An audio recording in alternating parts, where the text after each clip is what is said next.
नमस्कार आप सभी को। आप देख रहे हैं ताराचंद क्लासेस। आज की वीडियो में हम पढ़ेंगे शोषण के विरुद्ध अधिकार। लास्ट क्लास में हमने स्वतंत्रता का अधिकार के बारे में पढ़ा था और ये जो टॉपिक है हमारा मौलिक अधिकार, एग्ज़ाम में कई बार आता है। मौलिक अधिकार, मौलिक कर्तव्य और राज्य के नीति निर्देशक तत्व 110% इनमें से क्वेश्चन आता है एग्ज़ाम में।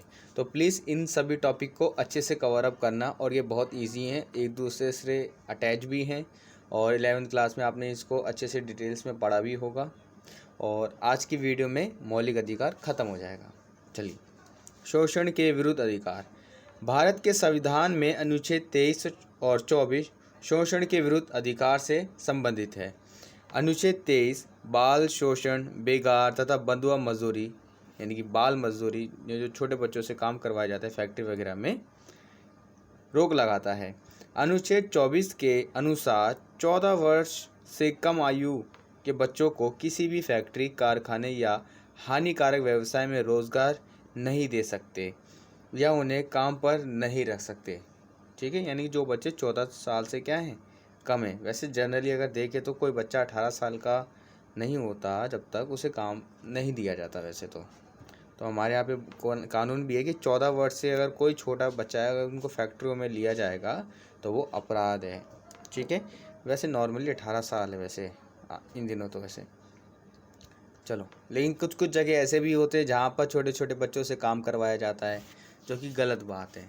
तो यदि कोई ऐसा व्यक्ति पकड़ा जाता है तो उसके खिलाफ कानूनी कार्रवाई हो सकती है। अगला है हमारा धार्मिक स्वतंत्रता का अधिकार। ये जो पिक्स ली गई हैं ये जो है बुक से ली गई हैं। ठीक है, तो आप अपनी बुक्स पढ़ सकते हैं। धार्मिक स्वतंत्रता का अधिकार, अनुच्छेद 25 धार्मिक स्वतंत्रता का अधिकार प्रदान करता है। ठीक है, नाम से ये धर्म से रिलेटेड है। सभी व्यक्तियों को किसी भी धर्म की पूजा, उपासना करने का अधिकार प्राप्त है, यानी कि कोई भी व्यक्ति किसी भी धर्म की पूजा कर सकता है। लेकिन यह स्वतंत्रता नैतिकता, सार्वजनिक व्यवस्था एवं स्वास्थ्य पर निर्भर है। इसके अलावा संविधान के भाग 3 दिए गए प्रावधान के अनुरूप होनी चाहिए। ठीक है भाई, जो प्रावधान सारे मौलिक अधिकार में दे रखे हैं उसके अकॉर्डिंग होना चाहिए सब कुछ। अगर नॉर्मली कहा जाए कि हमारे देश में कोई भी व्यक्ति चाहे किसी भी धर्म को अपना सकता है, उसका प्रचार कर सकता है, ठीक है, स्वतंत्र रूप से, लेकिन किसी में कोई भेदभाव नहीं करेगा, लेकिन सब बराबर हैं। जिसका जो मन करता है वो उसको मान सकता है, पूजा कर सकता है, बस। ओके, थोड़ा सा बैकग्राउंड नॉइजिंग हो रही है भाई साहब, माफ़ी चाहते हैं इसके लिए, क्योंकि आस पड़ोस में काम चल रहा है, क्या करें। चलो, थोड़ा बहुत एडजस्टमेंट कर लीजिए। इसके यहाँ पे लिखा है, ये हमारे भाग 3 में शामिल है। इस अनुच्छेद के मुताबिक कोई भी निर्धारित कानून इसको प्रभावित नहीं करेगा तथा राज्य को भी कानून बनाने से कोई भी नहीं रोक सकता। ठीक है, राज्य भी इन सबको कर सकते हैं लागू। भाई राज्य में ही तो सारी चीज़ें वैसे लागू ही होती हैं, तो कोई राज्य मना ही नहीं कर सकता किसी के खिलाफ कि तुम इसको फॉलो करो, इसको नहीं। भाई जिसका जो मन चाहता है उसको एक्सेप्ट कर सकता है और सिक्योरिटी उनके लिए अधिक कानून भी बनाए जा सकते हैं। ठीक है, वो तो सोसाइटी पर डिपेंड करता है कैसा है, लेकिन कोई किसी में भेदभाव नहीं कर सकता। सब इक्वल हैं, सब एक साथ रह सकते हैं, कोई रोक टोक नहीं है। सबका धर्म बराबर है, ना किसी का छोटा है धर्म, ना किसी का बड़ा धर्म है, सब बराबर है। चलो, यहाँ पे और भी पॉइंट लिखें।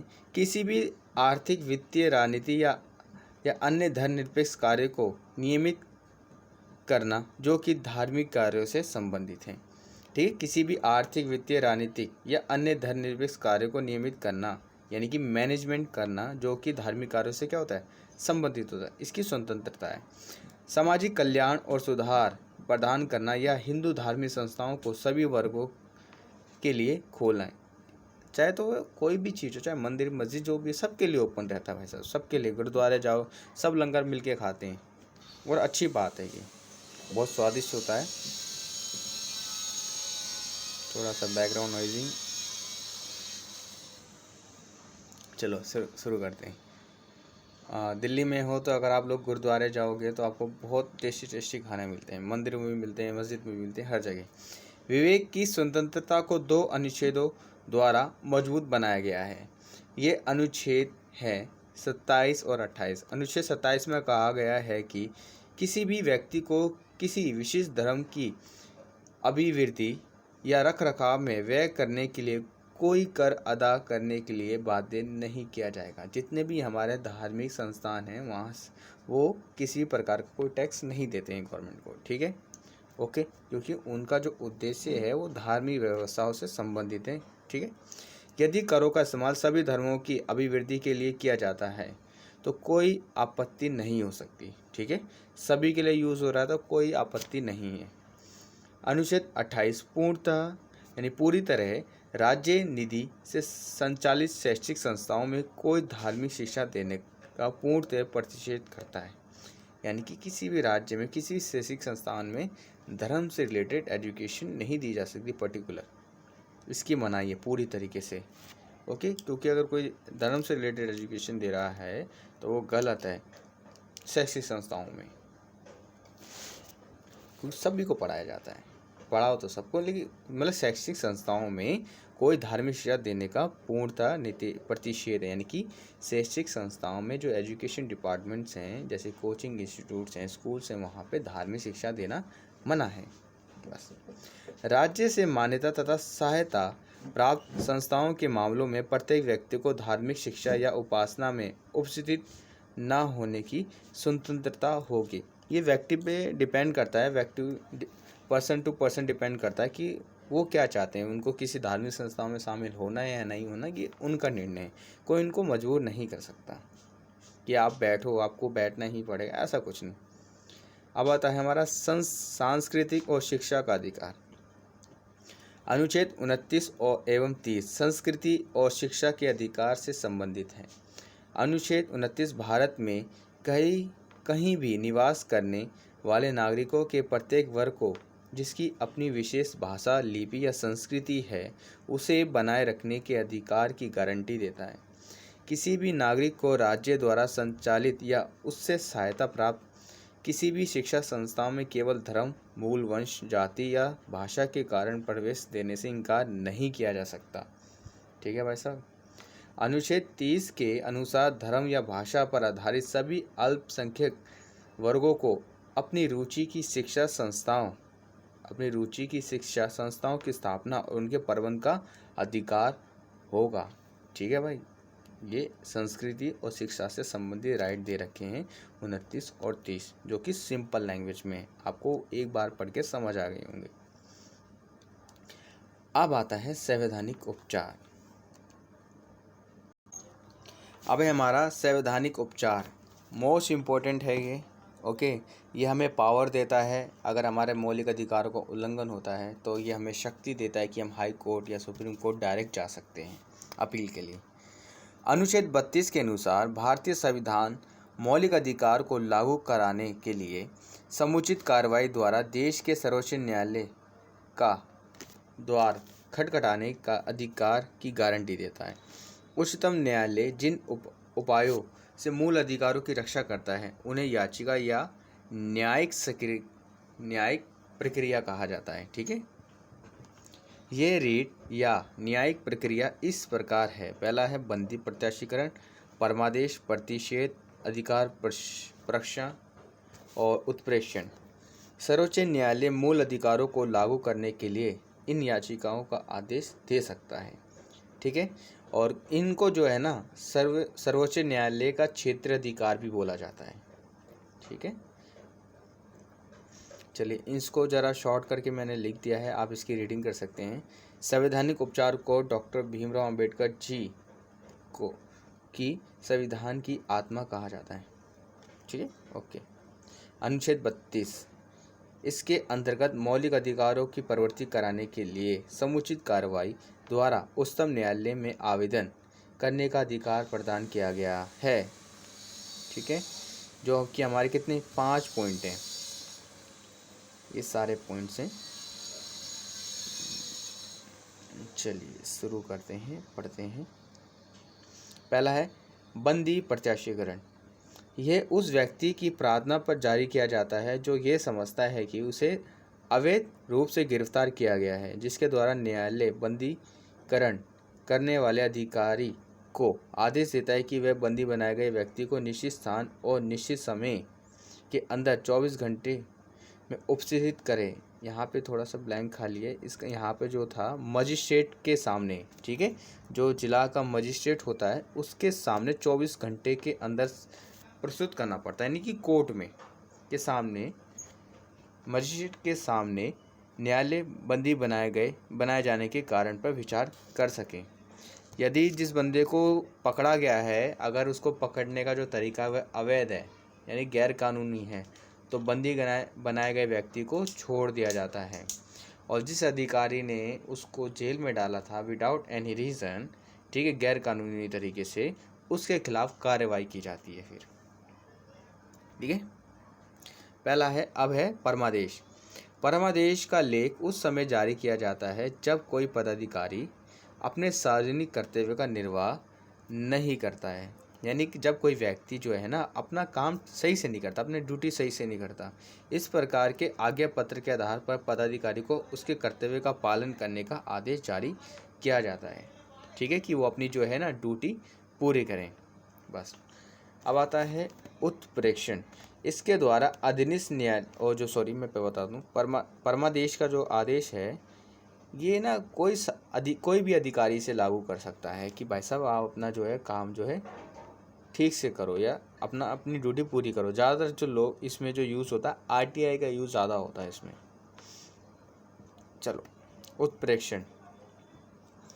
इसके द्वारा अधीनस्थ न्यायालयों यानी कोर्ट को यह निर्देश दिया जाता है कि वह अपने पास लंबित मुकदमों के न्याय निर्णय के लिए उसे वरिष्ठ न्यायालय को भेज दें, यानी कि कोई ऐसा केस है जो बहुत समय से लॉन्ग टाइम से नीचे की अदालतों में घूम रहा है, यानी कि हाई कोर्ट, डिस्ट्रिक्ट कोर्ट है, उसके पास कोई ऐसा केस है जो कई सालों से उसी के पास पड़ा हुआ है, कोई रिजल्ट ही नहीं आ रहा उसका, तो ऐसे केस को क्या करते हैं वो हाई कोर्ट भेज देते हैं या हाई कोर्ट अपने पास बुला लेता है।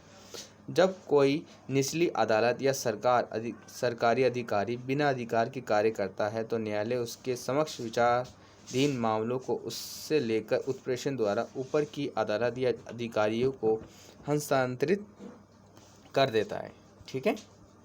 अब आता है प्रतिषेध आदेश। जब कोई निचली अदालत अपने अधिकार क्षेत्र या अतिक्रमण करके किसी मुकदमे की सुनवाई करती है तो ऊपर की अदालत यानी उच्चतम न्यायालय या सर्वोच्च न्यायालय उसे ऐसा करने से रोकने के लिए निषेध आदेश जारी करती है, यानी कि रोक लगा देती है। यानी कोई ऐसा केस जो डिस्ट्रिक्ट कोर्ट में घूम रहा हो लेकिन उस पर सुनवाई करने का जो दायित्व है, जो जिसके पास अधिकार है, वो सर्वोच्च न्यायालय और उच्च न्यायालय के पास है, तो डिस्ट्रिक्ट कोर्ट ने कोई भी सुनवाई अगर कर दी होगी उस केस के ऊपर तो वो फैसला जो है ऊपर की अदालत के पास चला जाएगा और डिस्ट्रिक्ट कोर्ट के जो फैसले हैं उसकी मनाही कर दी जाएगी, ठीक है। ओके, समझ आ रहा है? अरे एग्जाम्पल के लिए आप यूँ समझ सकते हो जैसे कि आपको स्कूल की तरफ जब आप सभी दोस्त मिलके प्लान बनाते हो घूमने के लिए, चलो भाई यहाँ घूम के आएंगे, ठीक है, तो सभी बंदों ने मिलके प्लान बना, जैसे कि गोवा का प्लान बना, चलो गोवा घूम के आते हैं, गोवा जाएंगे, सभी दोस्तों ने मिलके प्लान बना लिया। लेकिन जो घर में हमारे हाई कोर्ट और सुप्रीम कोर्ट होते हैं, यानी कि हमारे माँ बाप होते हैं, उस आदेश को जो आपने बनाया है गोवा जाने का उसकी मनाही कर देते हैं कि भाई साहब आप नहीं जा सकते, ये इस पर निर्णय लेने का अधिकार आपको नहीं है। तो आप ऐसे समझ सकते हो, नॉर्मली यही है इसका सीधा सा आंसर। कोई ऐसा केस जो डिस्ट्रिक्ट कोर्ट में घूम रहा था उस पर सुनवाई जो है डिस्ट्रिक्ट कोर्ट ने कर दी, लेकिन ये अधिकार हाई कोर्ट और सुप्रीम कोर्ट के पास था उस केस पे सुनवाई करने का। तो डिस्ट्रिक्ट कोर्ट ने कोई भी सुनवाई करी होगी उस आदेश को मनाही कर दी जाएगी और उस पे फैसला जो है हाई कोर्ट या सुप्रीम कोर्ट सुनाएगा, बस।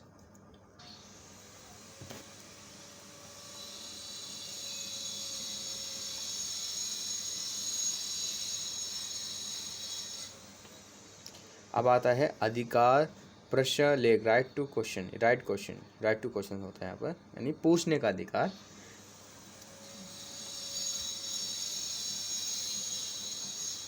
बैकग्राउंड नॉइजिंग। चलो, जब कोई व्यक्ति ऐसे पदाधिकारी के रूप में कार्य करने लगता है जिसके रूप में कार्य करने का उसे वैधानिक कानूनी रूप से उसे कोई अधिकार प्राप्त नहीं है, न्यायालय अधिकार प्रश्न के आदेश के द्वारा उस व्यक्ति से पूछता है कि वह किस अधिकार से कार्य कर रहा है तथा जब तक इस कार्य को करने का कोई संतोषजनक उत्तर नहीं देता, तब तक न्यायालय उसे वह कार्य करने से रोक सकता है। कोई ऐसा व्यक्ति कोई ऐसा काम कर रहा हो जो उसके कानूनी अधिकार के रूप में नहीं है, कानूनी दायित्व नहीं है उस व्यक्ति का उस काम को करने का, फिर भी वो व्यक्ति वो काम कर रहा है, तो उससे क्वेश्चन किया जाता है। अगर वो व्यक्ति एक सही सा आंसर अगर नहीं, मतलब कि वैल्यूबल अगर उसका आंसर नहीं होता कि वो काम क्यों कर रहा था किसी और का, अगर उसके पास आंसर नहीं है तो उसको काम करने से रोक दिया जाएगा कि आप ये काम नहीं कर सकते हो। बस ये ऐसी तरह से मतलब।